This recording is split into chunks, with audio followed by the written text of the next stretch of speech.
السلام علیکم ورحمۃ اللہ وبرکاتہ۔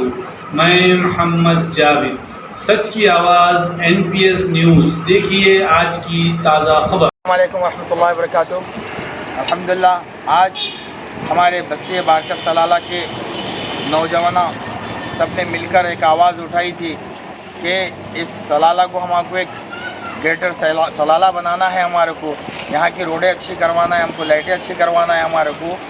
لیکن جس طریقے سے کام عمل میں آیا ہے یہاں پہ، جس طرح سے BT روڈ کو صورت بنائی گئی ہے اس کی، یہ اس سے بہتر تو ہماری وہ پرانی روڈ تھی جس پہ چلنے کے لیے آسانی تھی ہمارے لیے۔ روڈ کافی بڑی تھی، بیچ میں روڈ وائنڈنگ بول کر روڈ وائنڈنگ میں چبوترے توڑ دیے، گھراں کے دروازے سیڑھیاں تک توڑ لیتے چلے گئے، لیکن اس کا کوئی فائدہ ہم کو نہیں ملا۔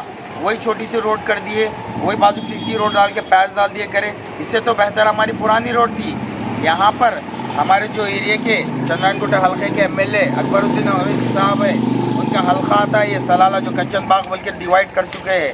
یہاں کے کارپوریٹر ہے شاہ صاحب، جو ان کی نمائندگی میں ان کی نگرانی میں کام ہوا، یہ ان کی نگرانی میں جو کام ہوا تو اس طریقے سے کام ہوا کہ پہلی بارش میں آپ دیکھیں، پہلی بارش میں صرف 2 دن کی بارش میں کھڈے ہو گئے، لوگوں کو آنے جانے کے لیے مشکل ہو گئی، تکلیف ہو گئی۔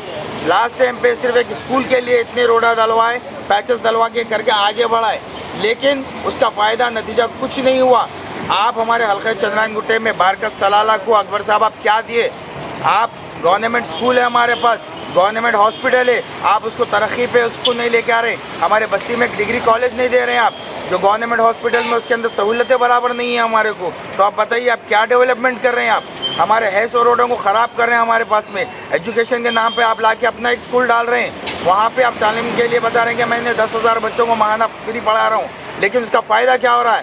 جو لوگ ان کو چھوڑنے کے لیے آ رہے ہیں، سڑکیں خراب لے کر آ رہے ہیں، تھوڑی سا مشکلات کو اٹھا لیتے لے کر آ رہے ہیں۔ تو ہمارا آپ سے یہی مطالبہ ہے کہ ہم چندرائن کوٹہ حلقے کانگریس پارٹی کی جانب سے اور ہمارے بستی والے جو نوجوان ہیں، ہمارے بام صاحب ہیں، ہمارے خالد بھائی نو ہے، سب لوگوں کا یہ مطالبہ ہے کہ بھائی ہماری دکانوں کے سامنے، ہمارے گھروں کے سامنے اس طرح سے گندگی جمع ہو رہی ہے، پانی جمع ہو رہا ہے، جس کی وجہ سے مچھر پیدا ہو رہے ہیں۔ کیونکہ آپ کو روڈ ڈالنے کا طریقہ نہیں معلوم، آپ لوگوں کو جو یہاں کا عہدیدار ٹھیکیدار ہے نا، پیسہ کھانا معلوم، کس طریقے سے کھانا، پیسہ اپنا اینٹ لیے عوام جائے بھاڑ میں، جب بھی فون کرے تو اٹھیں گے تو 2 بجے اٹھیں گے یا 3 بجے اٹھ کے کام کریں گے، اس سے ہٹ کے کام کچھ نہیں کریں گے۔ ہمارا مطالبہ یہی ہے کہ سلالہ کی روڈ کو جلد سے جلد عمل میں لائے، اس کو صحیح طریقے سے اس کو پھر سے بنیاد بنایا جائے۔ جزاکم اللہ خیر۔ السلام علیکم ورحمۃ اللہ وبرکاتہ۔